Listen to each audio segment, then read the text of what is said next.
पूरे देश में कोरोना के नाम पर जितने डॉक्टरों ने पैसा कमाया, एक बार ईडी सीबीआई की रेड होनी चाहिए उन पर। करोड़ों रुपए का ये कौभांड हुआ, और दिखने में सिर्फ रामदेव। वो रामदेव सिर्फ इसलिए दिखते हैं कि वो गेरुआ में वो सनातन की सेवा करते हैं। क्या रामदेव की बीवी बच्चे और कोई खानदानी लोग हैं जिनके पास पैसे गए? एलोपैथी की जितनी दवाएं दी जाती हैं उस पर जितनी क्रूरल्टी होती है, जितने जानवरों को मारा गया है, अगर उस पर रिसर्च किया जाए तो मुझे नहीं लगता कि हिंदुस्तान की भूमि एलोपैथी की दवाओं को स्वीकार करेगी। और कितनी इंडियन मेडिकल एसोसिएशन बताए एक हलफनामा डाल करके कि यूनाइटेड नेशन से जितनी दवाएं बैंड है वो हिंदुस्तान में क्यों चल रही है, कैसे चल रही है, कौन चला रहा है उनको? ऐसे कौन से डॉक्टर हैं जो गलत दवाइयां प्रिस्क्राइब कर रहे हैं? नमस्कार, नमो नारायण। सनातन धर्म के अंदर इस चोले को सिर्फ शास्त्र, उपनिषद, गीता इत्यादि पर ही क्या बोलना चाहिए, या समाज के अंदर जो भी अस्वीकार्य है या गलत है उस पर भी कहने का अधिकार है। इसको मुझे किसी से इजाजत लेने की या परमिशन लेने की जरूरत नहीं है। ऐसा मेरे सनातन धर्म ने हमें यह अधिकार दिया है। और मुझे बड़े दुख के साथ कहना पड़ता है कि कुछ ओछे किस्म के टीवी चैनल और मीडिया हाउसेस ने जिस तरह से बाबा रामदेव के और सुप्रीम कोर्ट के बीच के संवाद को प्रस्तुत किया वो निंदनीय है, और बहुत ही ओछी हरकत है कि बाबा रामदेव हाथ जोड़कर खड़े थे सुप्रीम कोर्ट में। हाथ जोड़ना विनम्रता की निशानी है, संस्कृति की निशानी है, सनातन की निशानी है, धर्म की निशानी है। पाखंडी लोग हाथ नहीं जोड़ते। पाखंडी लोग तो उसी सुप्रीम कोर्ट में खड़े होकर के कह देते हैं कि राम कल्पनीय है, कल्पना है राम। सुप्रीम कोर्ट को हम अगर इस तरह से गैर इस्तेमाल करेंगे, उसका उपयोग इस तरह से सिर्फ अपनी टीआरपी बढ़ाने के लिए करेंगे तो ये ठीक नहीं है। कभी कभी धर्म के मार्ग पर चलते हुए अपने विरोधियों को भी अगर अच्छी चीज हो तो उसको लेने में हमें शर्म नहीं करना चाहिए। और मैं बड़े विनम्रता से और धन्यवाद के स्वरूप से असउद्दीन ओवैसी को धन्यवाद देते हुए उनके शब्दों का प्रयोग कर रहा हूं कि supreme court is supreme but not infallible. मतलब सुप्रीम कोर्ट सर्वोपरि हो सकती है लेकिन सुप्रीम कोर्ट अचूक नहीं है। लेमेंस लैंग्वेज में बोलेंगे तो खुदा नहीं है, यही तो वो बोलते हैं। लेकिन मानो उनके ही शब्दों को हम लें कि supreme court is supreme but not infallible. Baba Ramdev ji को जिस तरह से बेइज्जती करते हुए मीडिया में दिखाया गया तो ऐसा लगता है जैसे पतंजलि के प्रोडक्ट्स का उन्होंने जहर बांटा था। उनका इरादा क्या था? इतिहास इस बात का गवाह है कि जब जब किसी पर्टिकुलर लॉबी के खिलाफ सनातन खड़ा होता है तो वो लॉबी एक्टिव हो जाती है। पिछले दिनों कुछ सुप्रीम कोर्ट के वकीलों ने ही जज को लिखा था कि हमारे ऊपर दबाव बनता जा रहा है कि हम एक इस तरह के पक्ष के ही फैसले करें, और वो लॉबी और कोई नहीं, वामपंथ की लॉबी है, सूडो सेकुलरिस्ट की लॉबी है। और मुझे स्पष्ट करने से कौन रोक सकता है कि क्या बात है कि हमारे हिंदू संतों को ही सुप्रीम कोर्ट के अंदर ये जिल्लत झेलनी पड़ती है। और आजकल जिस तरह से ये टारगेट किया जा रहा है उसकी नीयत भी साफ होती जा रही है। मैं इसकी प्रामाणिकता पे भी आ रहा हूं कि ये मुद्दा यहां से स्टार्ट नहीं होता है। ये मुद्दा स्टार्ट होता है 2006 में, जब हमारे स्वर्गीय मेरे छोटे भाई राजीव दीक्षित वलसाड़ में मेरे आश्रम पर आए हुए थे। और उसी 2006 में बाबा रामदेव जी भी इसी स्वदेशी जागरण के हिसाब से वलसाड़ के अंदर हम स्वामीनारायण मंदिर में मिलते हैं। मैं, राजीव दीक्षित और मेरे साथ वलसाड़ के प्रतिष्ठित चार्टर अकाउंटेंट जिग्नेश भाई वसानी। स्वदेशी के ऊपर काफी बातें हुई। उस वक्त राजीव भाई ने मुझे कहा था कि स्वदेशी का काम करने में उनके ऊपर इतना दबाव पड़ता है मल्टीनेशनल कंपनीज का, और आयुर्वेद का वो जितना काम करते हैं तो एलोपैथी वाले एकजुट होकर के उनके ऊपर बेड़ियों की तरह अटैक कर रहे हैं, उनको जान का खतरा है। मैंने राजीव दीक्षित से पूछा था आपको कहां खतरा दिखता है? उन्होंने कहा जितना मैं आयुर्वेद को प्रमोट करता हूं उसमें इंडियन मेडिकल एसोसिएशन हो या फिर मेडिकल काउंसिल ऑफ इंडिया हो, जब जब मैं उंगली उठाता हूं यह ऑर्गेनाइजेशन मेरे विरुद्ध में काम करते हैं। मैं ये दावे के साथ ये नहीं कह सकता हूं कि यही ऑर्गेनाइजेशन थे उनके हत्या में, पर राजीव दीक्षित ने उस समय भी मुझे कहा था कि अगर उनको जान का खतरा है तो इन्हीं मल्टीनेशनल कंपनियों से खतरा है, क्योंकि वो स्वदेशी को प्रमोट कर रहे हैं। आगे चल करके हम लोग जो देश और धर्म के लिए काम करने वाले थे, मुझे 2008 के बाद इसी भगवा क्रांति के केस में अंदर लाया जाता है और तब राजीव दीक्षित अभी जिंदा हैं। किसी तरह से मैंने राजीव दीक्षित से संपर्क किया क्योंकि वो मुझे अपना भाई मानते थे और एक विचारधारा के हम लोग हैं। तो मैंने उनको कहा कि मुझे अजमेर जेल के अंदर रखा गया है, मैं आपसे मिलना चाहता हूं, क्योंकि उन्होंने कहा था कि ऐसा कोई भी संकट है तो मैं तुम्हारे साथ खड़ा रहूंगा। लेकिन वो इससे पहले कि मुझसे मिलने आते, एक दिन पहले उनकी मृत्यु हो जाती है। मीडिया में उस मृत्यु को हत्या दिखाया गया, षड्यंत्र दिखाया गया और बहुत अच्छे तरीके से ये पूरा षड्यंत्र बाबा रामदेव जी के नाम पे रसीद फाड़ दी गई। लेकिन बाबा रामदेव उसमें कितने थे नहीं थे, इस देश की क्या सुप्रीम कोर्ट या दूसरी संस्थाएं काम नहीं करती? उस मृत्यु के अंदर बाबा रामदेव दूर दूर तक कहीं संबंधित नहीं थे। कई लोगों ने मुझसे पूछा, मैंने कहा मैं बाबा रामदेव जी को जितना जानता हूं और जितना राजीव दीक्षित के बारे में जानता हूं, रामदेव जी का इसमें कहीं कोई नहीं है। हाँ, मल्टीनेशनल कंपनियां इसमें जरूर थी, स्वदेशी लेकर के वो चल रहे थे, आयुर्वेद लेके वो चल रहे थे और उसी आयुर्वेद की परंपरा को बाबा रामदेव आगे चलाते हैं, जोत जलाते हैं और कुछ 100 करोड़ की कंपनी हजारों करोड़ में पहुंचती है।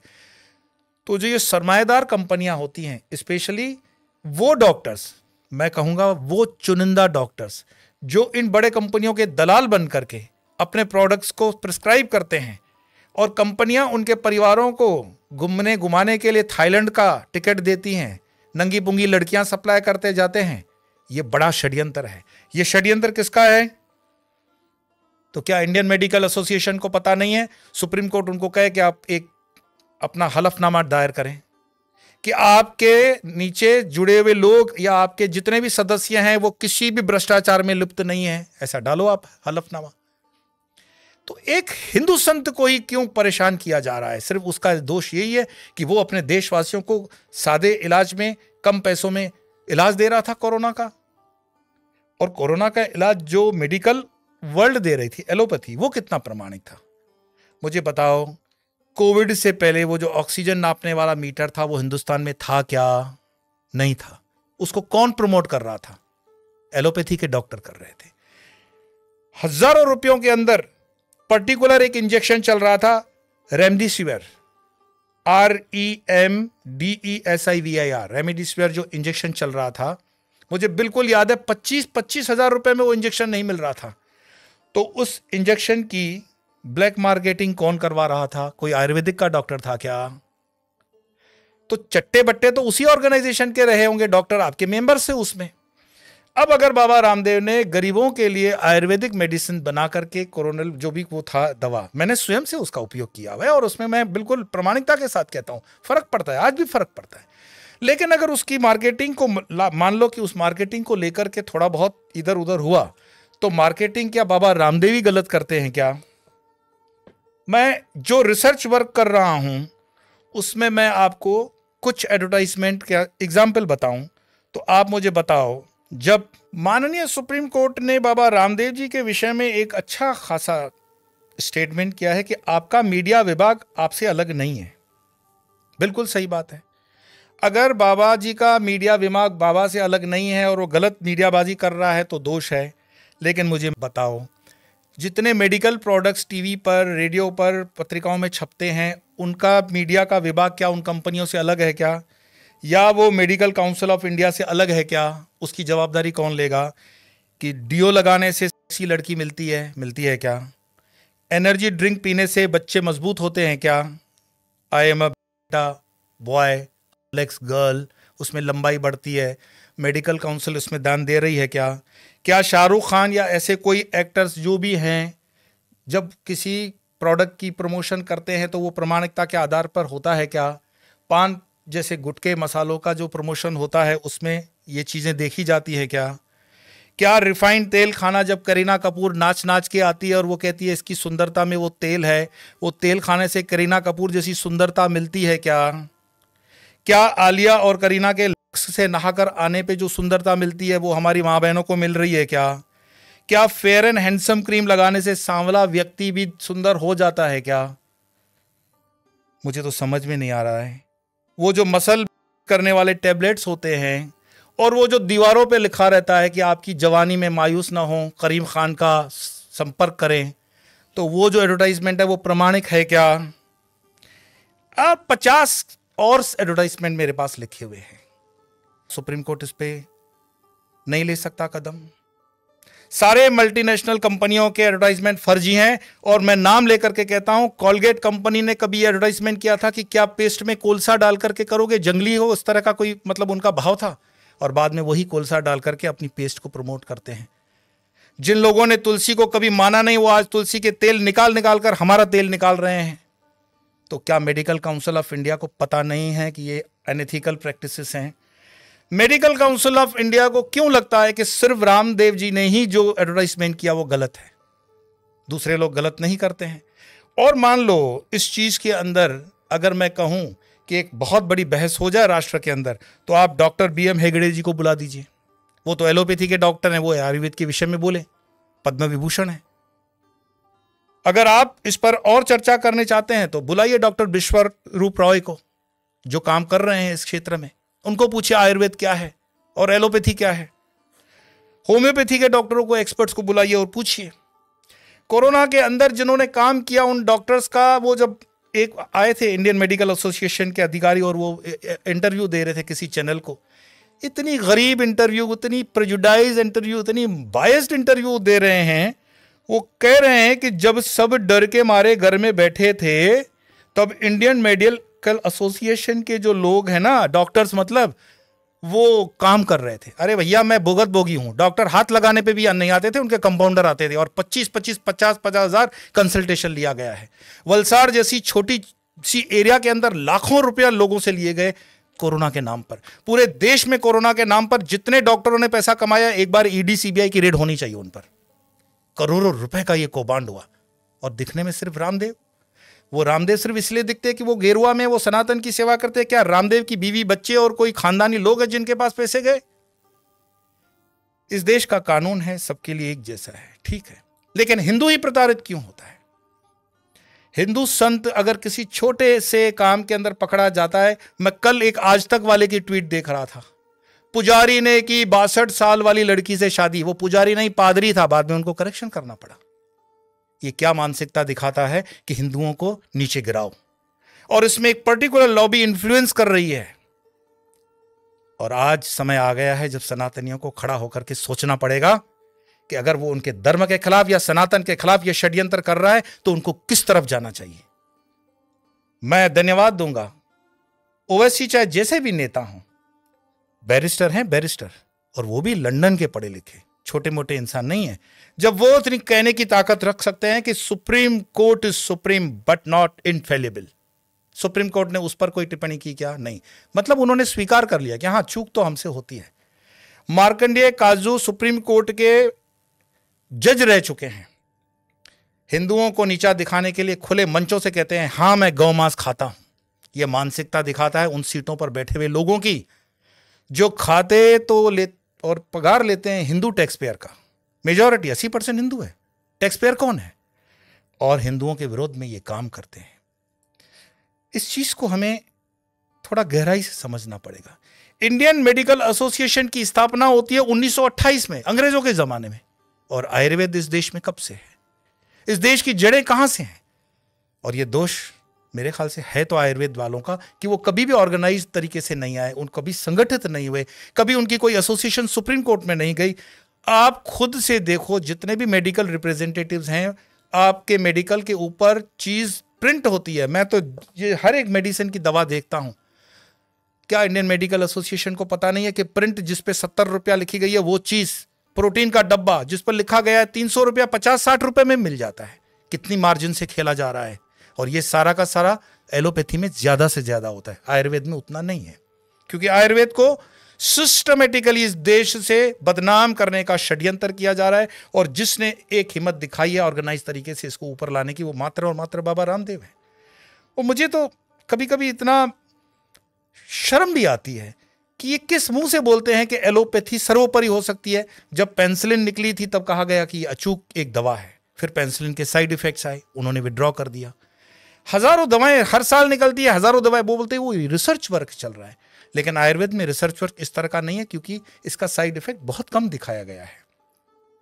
एलोपैथी की जितनी दवाएं दी जाती हैं उस पर जितनी क्रूरल्टी होती है, जितने जानवरों को मारा गया है, अगर उस पर रिसर्च किया जाए तो मुझे नहीं लगता कि हिंदुस्तान की भूमि एलोपैथी की दवाओं को स्वीकार करेगी। और कितनी इंडियन मेडिकल एसोसिएशन बताए एक हलफनामा डाल करके कि यूनाइटेड नेशन से जितनी दवाएं बैंड है वो हिंदुस्तान में क्यों चल रही है, कैसे चल रही है, कौन चला रहा है उनको, ऐसे कौन से डॉक्टर हैं जो गलत दवाइयां प्रिस्क्राइब कर रहे हैं, क्यों डॉक्टरों के ऊपर कार्रवाई नहीं होनी चाहिए। और एक विवेकपूर्ण जिसको बात कहते हैं ना, मैं पढ़ रहा था एक डॉक्यूमेंट्री कि जब सिगरेट नई चल रही थी तो सिगरेट डॉक्टर प्रिस्क्राइब करते थे उस जमाने में, अभी के नहीं। इंडियन मेडिकल एसोसिएशन से निवेदन है, इस तरह का मानहानि मत डालना, आप लोगों ने नहीं किया ये कुकर्मा, लेकिन थे वो डॉक्टर जो सिगरेट को स्वास्थ्य के लिए हानिकारक नहीं मानते थे, आपको प्रिस्क्राइब करते थे आप सिगरेट पियो। और आज वही सिगरेट के बाहर लिखा रहता है कि इंजरीज टू हेल्थ, कैंसर होता है।